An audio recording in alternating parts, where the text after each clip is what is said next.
Lucius Annaeus Seneca, one of the great names in Roman history, transcended the boundaries of his time. Besides being recognized as a prominent philosopher, Seneca also played significant roles as a statesman and playwright, leaving a legacy that resonates to this day. His Stoic philosophy, rooted in mental resilience and fortitude, offers a powerful guide to navigating life's complexities. The Stoic wisdom conveyed by Seneca proposes a distinct approach, proactive preparation to confront these challenging moments. Through training the mind, it's possible to develop an inner strength capable of enduring even life's most adverse situations. Seneca, in his iconic work, Letters to Lucilius, shares valuable insights and practical advice on how to cultivate this mental strength and resilience. In his words, Seneca reminds us of the importance of preparing ourselves for difficulties. Wisdom teaches us not to expect anything from life, but to be prepared for anything.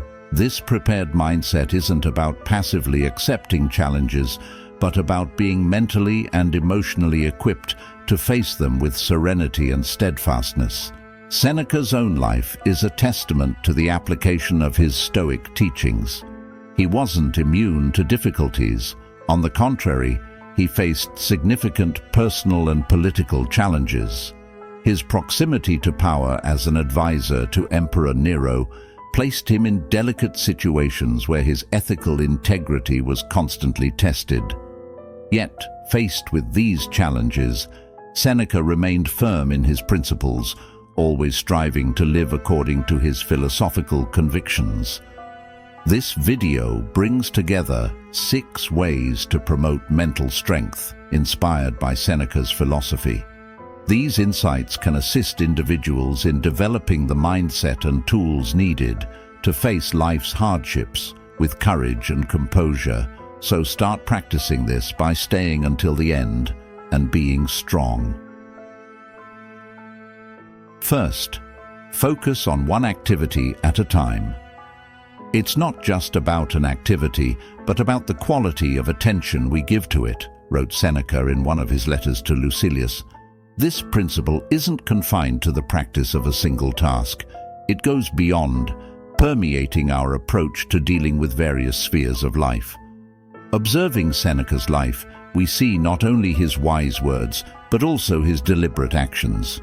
His approach was rooted in Stoic philosophy, applied in his daily life.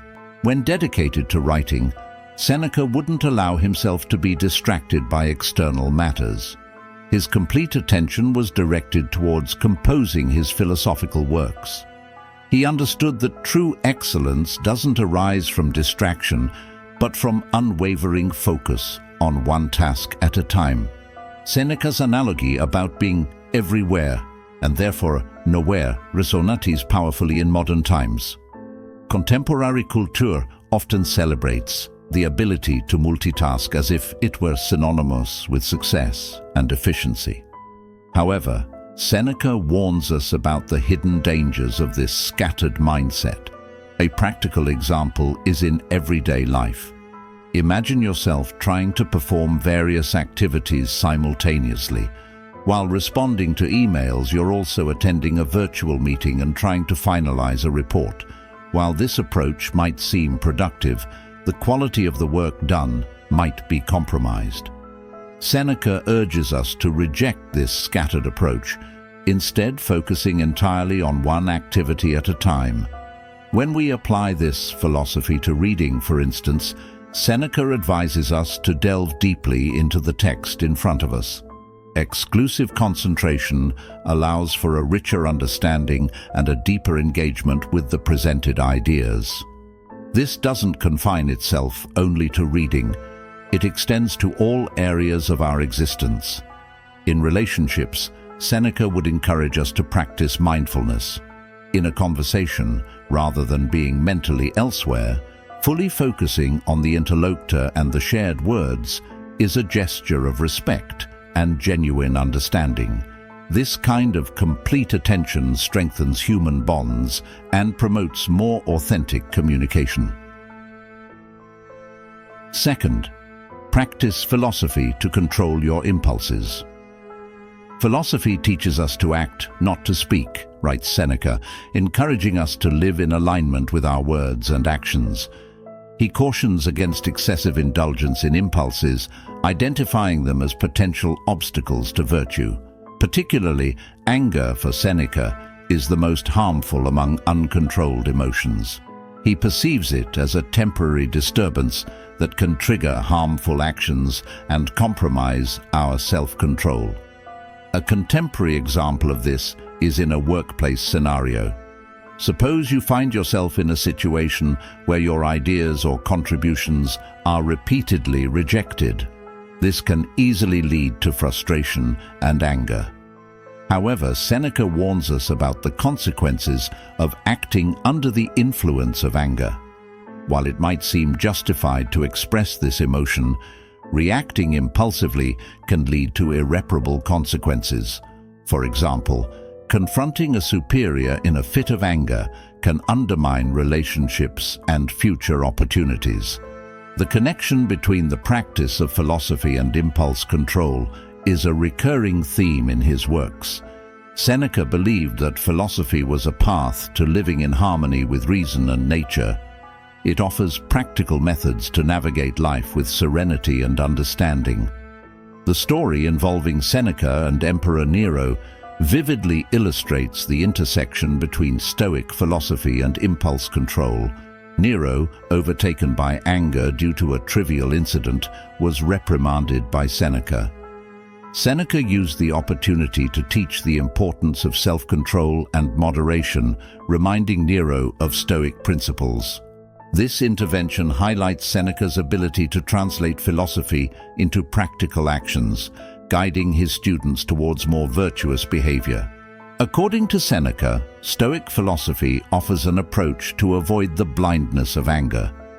By practicing self-control and introspection, we're able to examine our impulses and act more consciously. Philosophy not only frees us from the shackles of anger, but also provides us with tools to lead a more virtuous and fulfilled life. Third, stay prepared. The idea that everything in life is borrowed is a recurring theme in his works. When considering that our possessions, relationships, and even our bodies are ephemeral, we're led to reduce our attachment to material things and embrace the present moment with more gratitude and awareness. The practice of negative visualization, as instructed by Seneca, can be applied to various spheres of our lives. For example, reflecting on the possibility of losing a house that holds great significance exercises the mindset of detachment and gratitude.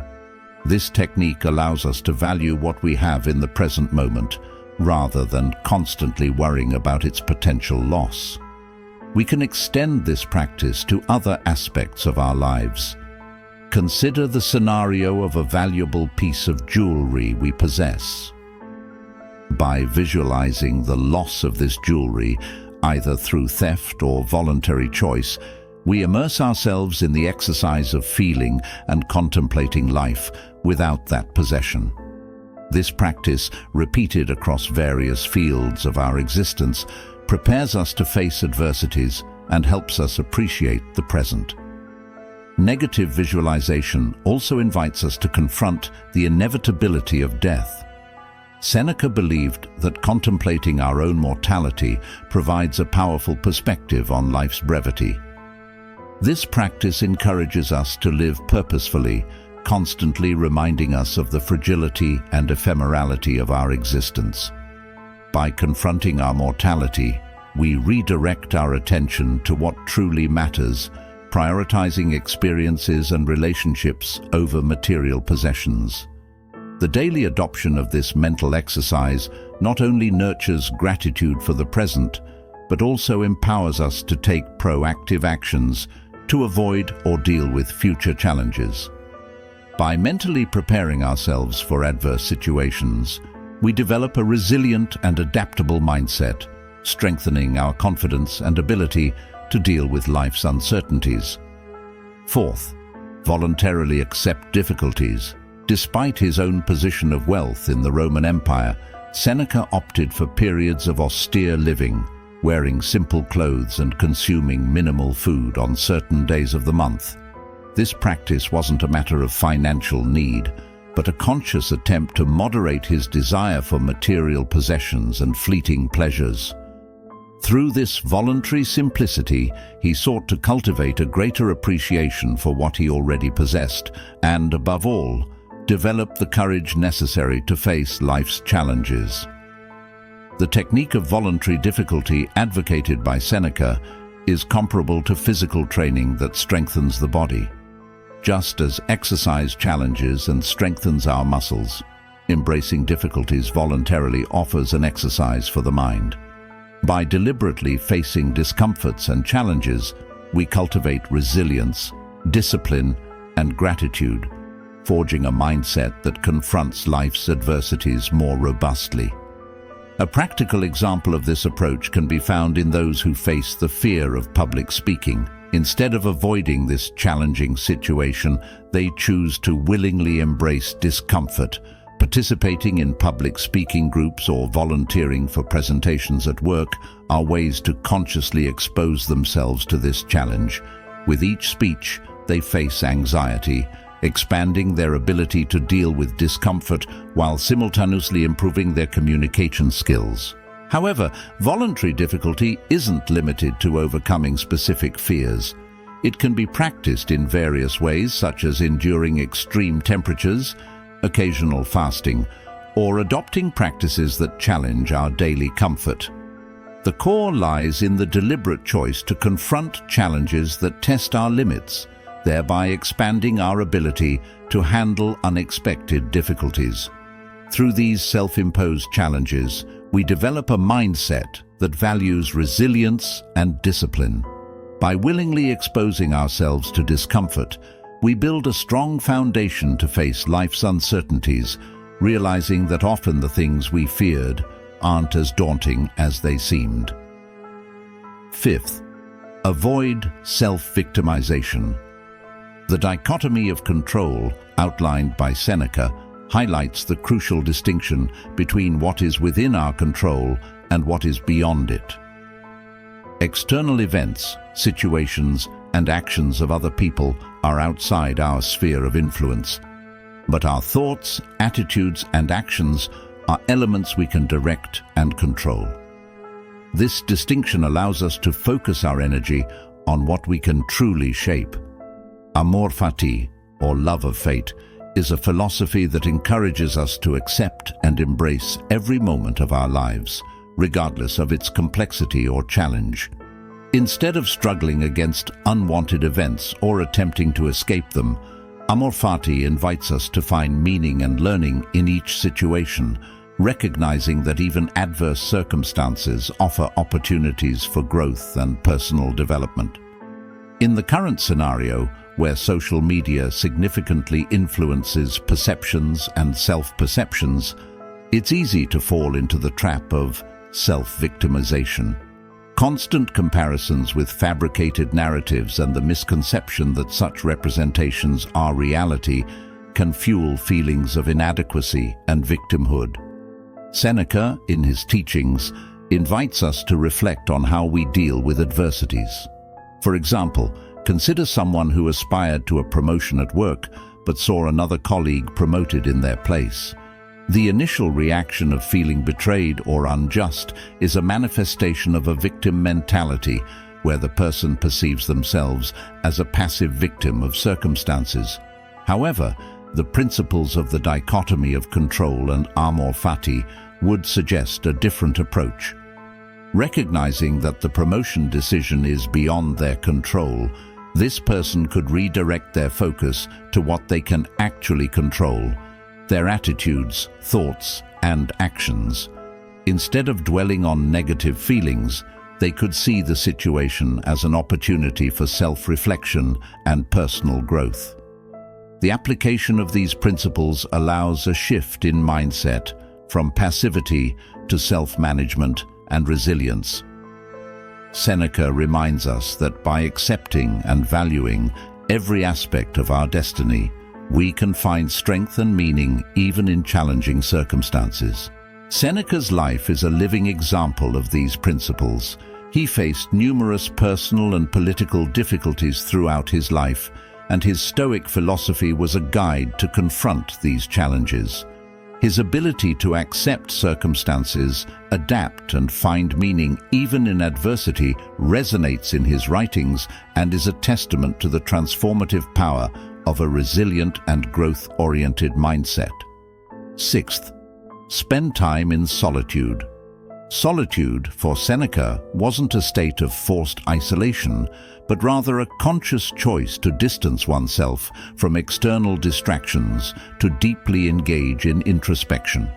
To practice solitude, he suggested dedicating regular, exclusive time to oneself. This could manifest in activities that promote self-reflection, like writing in a journal, meditating, or simply immersing oneself in nature during long walks. Imagine someone immersed in the chaos of a fast-paced work environment, surrounded by a myriad of tasks and constant interactions. By setting aside specific periods of solitude, such as evenings, this person could create a tranquil space for reflection. During this time, introspection would allow an analysis of their own values, goals, and areas of personal improvement. This systematic practice would help gain clarity on priorities, evaluate emotions and thoughts, and ponder actions and decisions.